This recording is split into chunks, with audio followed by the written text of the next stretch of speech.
Sud Radio, les vraies voix qui font bouger la France. Stéphane Soumier avec Bismart, 19h30, 20h. Salut les amis, alors ce que je vous propose sur Sud Radio, vraie voix, alors pour le coup vraiment vraie voix, et c'est une interview sur la longueur avec un chef d'entreprise exceptionnel, donc vous allez voir Alexandre Sobo, industriel, il est installé dans la région lyonnaise, mais il a pris des responsabilités, il a dirigé par exemple l'UNEDIC, l'assurance chômage, pendant quelques années, enfin dirigé, il en était le président. Voilà, un industriel qui regarde tout ce qui se passe. Alors d'abord en termes de conjoncture, et puis ensuite en termes d'action publique, de plan de relance, de contrepartie, ces fameuses contreparties. C'est parti. On commence donc avec Alexandre Sobo, le directeur général de Holod Group, nacelle élévatrice. Quand je disais en avant de cycle, c'est que Alexandre, tes clients sont des gens qui démarrent des chantiers et des projets, hein, oui, c'est ça globalement. C'est un bien d'investissement avec effectivement le lancement des chantiers et toute la problématique majeure pour nous depuis tout le temps qui est la confiance des acteurs en fait. Ouais, c'est ça. C'est-à-dire que même quand les chantiers repartent, si ceux qui nous achètent les machines sont inquiets de l'avenir, ils vont faire vieillir celles qu'ils ont et ils vont en acheter un petit peu moins qu'avant. Donc on est à la fois indicateur de la conjoncture au sens cycle et on est aussi indicateur de la confiance des acteurs économiques. Alors qu'est-ce que tu peux nous dire ? Que tant que le virus est là, avec les soubresauts de la politique sanitaire et des conséquences que ça peut avoir sur nos vies quotidiennes, on va rester dans cette période d'incertitude où on ne retrouvera pas un business globalement équivalent à ce qu'il était avant le début de la crise sanitaire. Ce qui ne veut pas dire que tout s'est effondré, puisqu'il y a des chantiers, il y a plein de choses qui tournent. Ouais. Les entreprises ont trouvé des équilibres entre les protocoles, les contraintes sanitaires, la capacité à faire. Donc il se passe plein de choses, mais il s'en passe un peu moins suivant les secteurs ou beaucoup moins que ce qui se passait avant qu'on rentre dans cette période. Mais ça veut dire que personne a décidé de tourner la page, a décidé de dire bon ok, de toute façon maintenant on va vivre avec et il faut qu'on reparte comme si ce virus n'était pas là. On a décidé de vivre avec au sens où les entreprises tournent, elles produisent, les collaborateurs viennent, mais on fait quand même pas comme avant. Tout le monde porte un masque. Quand vous faites le tour d'une entreprise dans la journée où tout le monde a porté le masque, sauf quand il est tout seul dans son bureau toute la journée, il a du mal à dire que la vie est complètement comme avant. Absolument. C'est juste ça. C'est vrai. Et le directeur financier de ton client qui aurait pu commander les machines, lui aussi il a son masque et lui aussi il a ce truc qui lui rappelle que est-ce que je vais vraiment investir ? Oui, et puis est-ce que un soubresaut sanitaire va pas se traduire par une limitation de ma capacité à faire et donc je navigue plus à vue qu'avant ? Donc je me projette moins, donc même si j'ai des besoins, je vais passer mes commandes sur un trimestre au lieu de 2 ou sur 2 mois au lieu de l'année, et puis je vais revenir dans 2 ou 3 mois en fonction de ce qui se sera passé pour passer un complément. Donc encore une fois, il y a des choses à faire, hein, mais il y en a moins qu'avant et avec moins de visibilité. Ça modifie le processus de production d'Holod, le masque par exemple ou l'ensemble des protocoles ou vraiment à la marge? À la marge, on a trouvé les solutions pour que les gens puissent travailler. Encore une fois, tout le monde fait attention, le lavage des mains, la distanciation, le port du masque et tout ce qui va autour. Mais aujourd'hui, on arrive à travailler. C'est presque plus facile dans l'industrie finalement, Alexandre, non ? Où les process sont déjà très normés. Il y a beaucoup de choses qui sont normées. En revanche, il y a eu toute la période du démarrage où on n'avait pas de masque, on savait pas quelle était la bonne distance. Oui, il y a eu un moment d'adaptation qui a été un petit peu compliqué. Mais maintenant que les choses sont stabilisées, je dirais les choses fonctionnent. Elles fonctionnent pas exactement comme avant, sûrement un tout petit peu moins efficacement. Mais aujourd'hui, notre principal problème, c'est plus ça. Tu m'avais dit quand on s'était vu avant l'été, on a une chance, c'est que ça n'est pas une crise financière. Oui, je confirme. C'est-à-dire que les décisions prises par les banques centrales et les gouvernements font en sorte qu'aujourd'hui la liquidité de tous les acteurs économiques est très correctement assurée. Ouais, d'ailleurs, les chiffres de la Banque de France montrent que le niveau de trésorerie global de l'économie française est bon. Alors encore une fois, on n'a pas payé encore le plus lourd tribut à la crise, il ne faut pas se faire d'illusions. Mais donc aujourd'hui, les gens qui veulent investir, les gens qui veulent faire quelque chose en matière économique, ils ont dans la très grande majorité des cas les moyens de le faire. Ouais. Ça, c'est incontestable. Ouais. Donc c'est vraiment le sujet clé, c'est la confiance. Et je vois pas comment on revient à un niveau de confiance équivalent à ce qu'on connaissait avant la crise, avant qu'on ait trouvé une solution à notre crise sanitaire. Alors est-ce que c'est des médicaments qui fonctionnent? Est-ce que c'est un vaccin? Est-ce que c'est une façon de traiter les malades qui fait que cette inquiétude devant, si je rentre dans un process médical, je ne sais pas exactement comment je vais en sortir. Et alors, je ne sais pas si c'est une inquiétude sur le process médical ou, comme tu as commencé à le dire, une inquiétude sur les mesures sanitaires prises par les autorités et par les préfectures qui vont m'empêcher de continuer à produire. Ouais, mais les mesures n'existent que parce qu'il y a une incertitude médicale derrière. Oui, oui, mais le jour où on sait traiter les malades, je veux dire, on a des grippes, on a des grippes tous les hivers, ça nous a jamais empêché de vivre. Là, on voit bien que... Mais mais je ne sais pas si le degré d'angoisse sur la maladie sur moi, personnellement, n'a pas quand même singulièrement baissé. Oui. Voilà. Ce qui peut permettre quand même ce qui fait de travailler davantage. Ce qui fait d'ailleurs que ça va plutôt, en relatif, ça va mieux qu'au printemps, ou même juste en sortie de confinement. Il y a alors à peu près la moitié des PGE qui n'ont pas été déclenchés, nous disent versés, mais qui sont toujours sur la trésorerie des entreprises, nous disent les banquiers. Saine gestion, enfin comment est-ce que tu regardes ça toi-même? C'est quoi la situation pour on n'a pas eu besoin. Encore une fois, pour Olot, on l'avait évoqué, c'est une crise comme les autres. On est sur un métier cyclique, des crises on en connaît tous les 5 à 10 ans. Ouais. Et quand je la regarde, celle-là est plutôt un peu moins violente que la dernière. Ouais. Donc pour nous, on a été plutôt plus accompagné et plus aidé que d'habitude. Et en l'occurrence, sur les lignes de trésorerie, sur la capacité à s'ajuster, à ce jour, on n'a pas eu besoin de PGE. Donc entre guillemets, on l'a laissé à tous ceux qui en avaient vraiment besoin.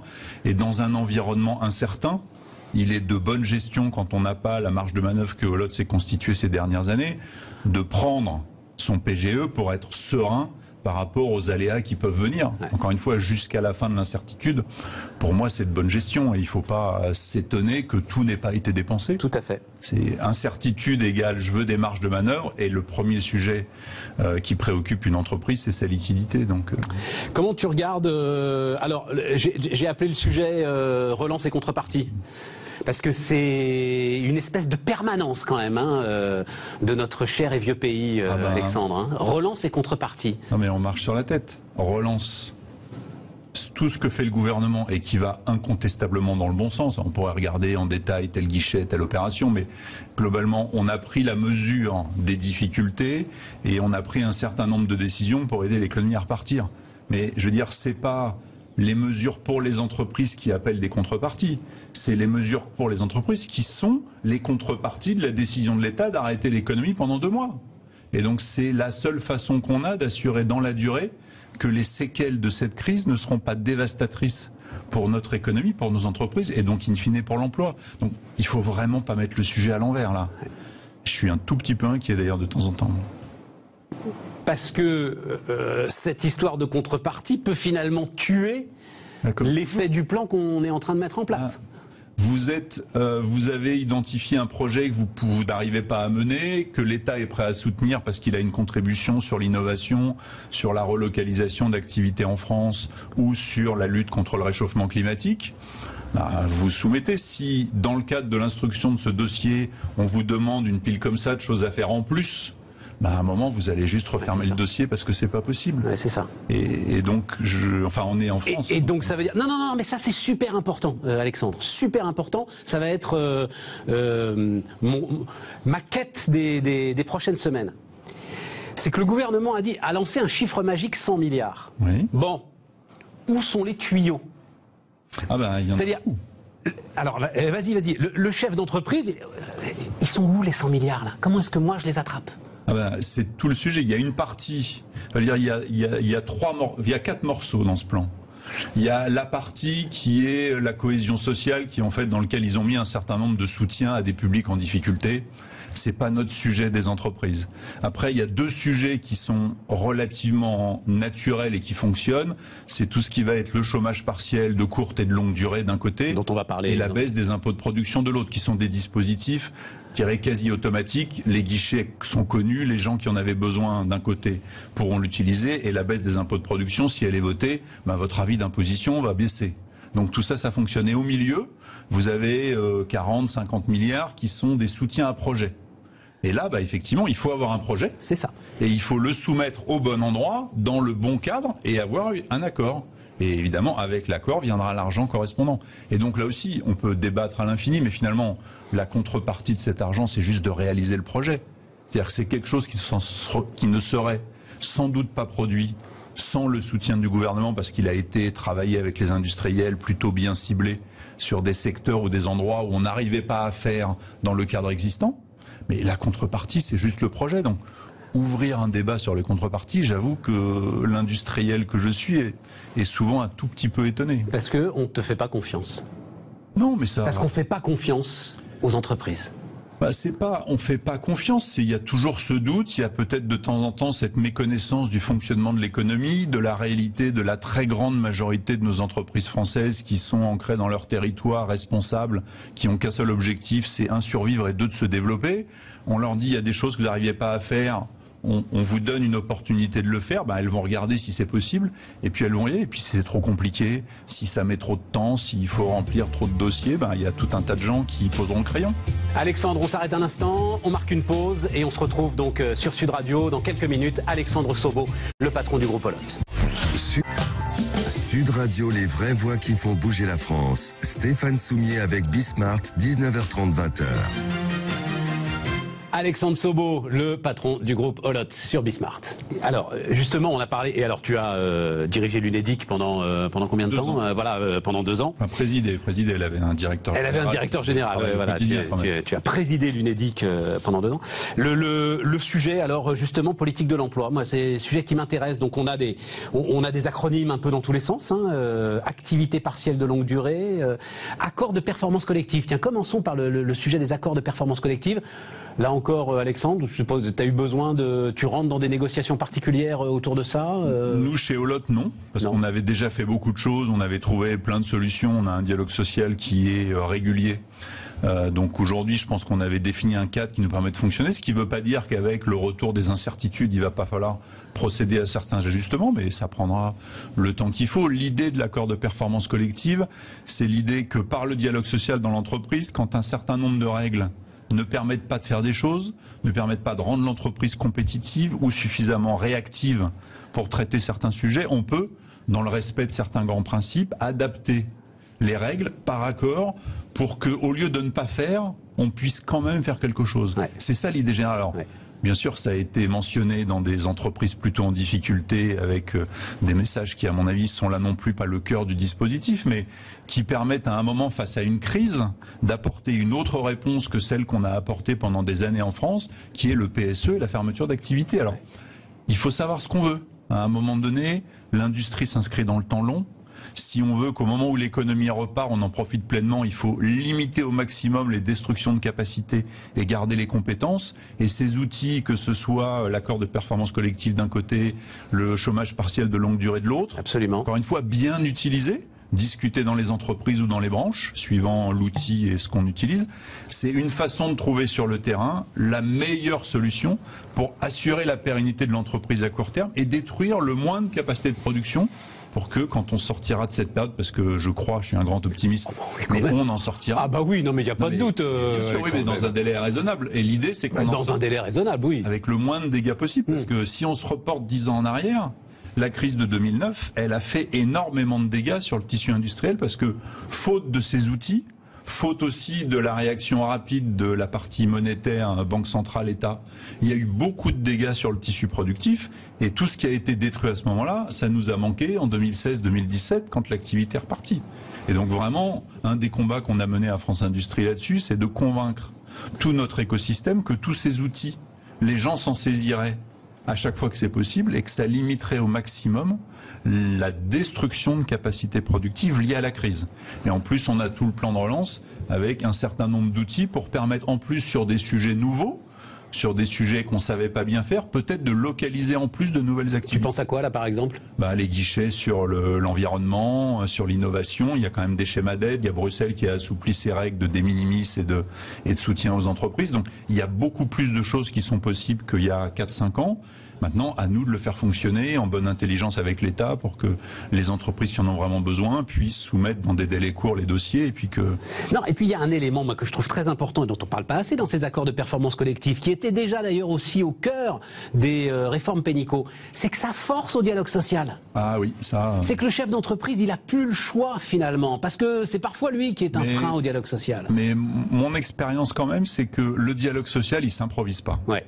C'est-à-dire que pour que, dans une période difficile, prenons un prestataire pour le transport aérien ou les compagnies aériennes, puis son business est impacté de façon majeure, et là, ça va durer plus que 12 ou 18 mois. Ils sont partis pour 3, 4, on ne sait pas, mais longtemps. Il est évident, quand un choc comme ça se produit, il faut s'ajuster. on peut pas ne rien faire, parce que ne rien faire, c'est disparaître à une vitesse plus ou moins rapide suivant sa solidité financière. Absolument. Mais cette capacité de s'ajuster et de construire par le dialogue social l'ajustement, il est d'autant plus facile qu'on avait créé les conditions du dialogue aussi quand ça allait bien.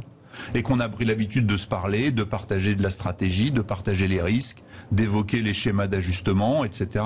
Donc c'est tout cet équilibre qui fait que quand ça existe et quand ça fonctionne, ces outils sont très efficaces parce qu'ils se pluguent sur un terreau de confiance. Oui, mais ça, Alexandre, il faut être né, parce que tu es né dans le cycle, dans l'industrie et dans le cycle. Oui, c'est-à-dire qu'il faut avoir grandi là-dedans pour comprendre que de toute façon, à un moment, les nuages reviennent. Peut-être que dans la nacelle, avec les hauts et les bas, on a un peu pistonné sur ça, mais franchement, je pense pas. Je crois vraiment que l'analyse du risque et la pérennité de sa boîte, c'est les deux piliers de la gestion. Il y a beaucoup de tes confrères, et moi j'ai eu des débats, souviens-toi des débats homériques qu'on a eus quand il y a eu ce projet. Alors oui, c'était un projet qui venait de la gauche, donc pour les patrons c'était compliqué, mais de mettre des représentations syndicales dans les PME, dans les TPE. Et tout à coup c'était forcément quelque chose de catastrophique.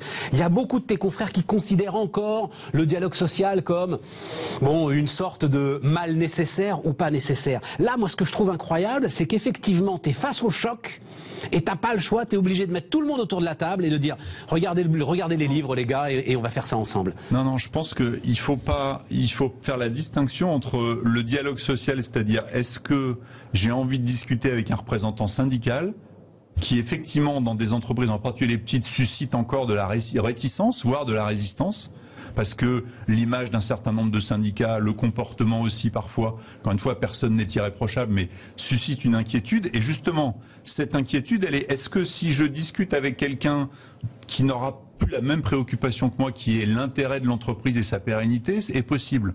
En revanche, le dialogue avec les collaborateurs, dans la majorité des cas, il existe. Il n'est pas forcément formalisé.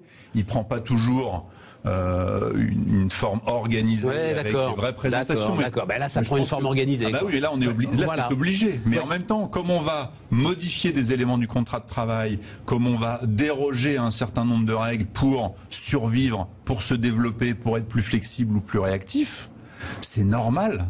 C'est tout à fait normal que ces dérogations se fassent par accord. Et ces accords, ils sont d'autant plus faciles à construire qu'on a une habitude de dialogue, qu'on a créé les conditions de la confiance et que le diagnostic qui fait que si on fait rien, on va disparaître, n'est pas mis en doute par votre interlocuteur.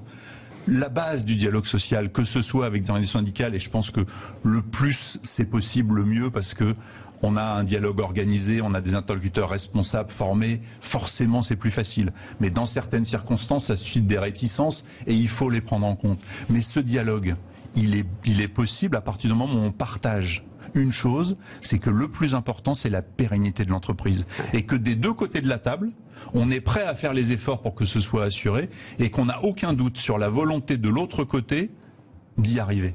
Et ça prend du temps. Quand vous vous asseyez pour la première fois en face de quelqu'un, il ne vous fait pas toujours confiance et on ne peut pas lui en vouloir. Tous les patrons ne sont pas irréprochables, tous les salariés ne sont pas irréprochables. On connaît tous des histoires qui nous ont choqués, mais la très grande majorité des gens, ils essaient juste de faire leur boulot le mieux possible. Et pour que ces gens-là dialoguent, il faut passer du temps ensemble, il faut se comprendre, il faut se faire confiance. Et ça se décrète pas, ça se construit. Et ça se construit quand ça va bien. Ça se construit quand ça, c'est plus facile quand ça va bien. Ouais, voilà. Non, mais c'est ça. Il faut y penser quand ça. La fameuse phrase réparer le toit quand il fait beau. Ça. Tu sais. Mais ça se construit aussi avec du temps. Et le fait que ça se fasse quand ça, c'est surtout quand ça va mal. Si on s'en préoccupe quand ça va mal, on n'a pas le temps de construire la relation. Et donc c'est bien parce qu'on s'en est occupé avant qu'on a construit la relation et qu'on a une chance d'y arriver beaucoup plus forte que si on se réveille un matin, ouh là là, les ennuis arrivent, alors qu'est-ce que je fais? On réunit tout le monde, bon, qu'est-ce qu'on fait les gars? C'est vrai que si pendant 5 ans on a tout décidé tout seul dans son coin... Oui, et puis tu peux avoir des intérêts contradictoires forcément mais il y en a, au moment du sauf qui peut. Oui, mais au moment du sauf qui peut, il peut y en avoir encore plus, quoi. Voilà. Non, mais dans le dialogue social, il y a un équilibre à trouver entre les aspirations des salariés, les besoins de fonctionnement de l'entreprise, la nécessité de rémunérer les actionnaires et les banquiers. Tout ça, c'est un équilibre. C'est pas du tout choquant qu'on soit pas immédiatement d'accord sur tout. Ouais. Mais à la fin, qu'est-ce qui nous rassemble? C'est la confiance et la capacité qu'on a à construire une solution qui assure la survie et la pérennité de l'entreprise. Alexandre Sobo, donc, sur l'ensemble de ces questions. Merci Alexandre, et nous, on se retrouve demain sur Sud Radio.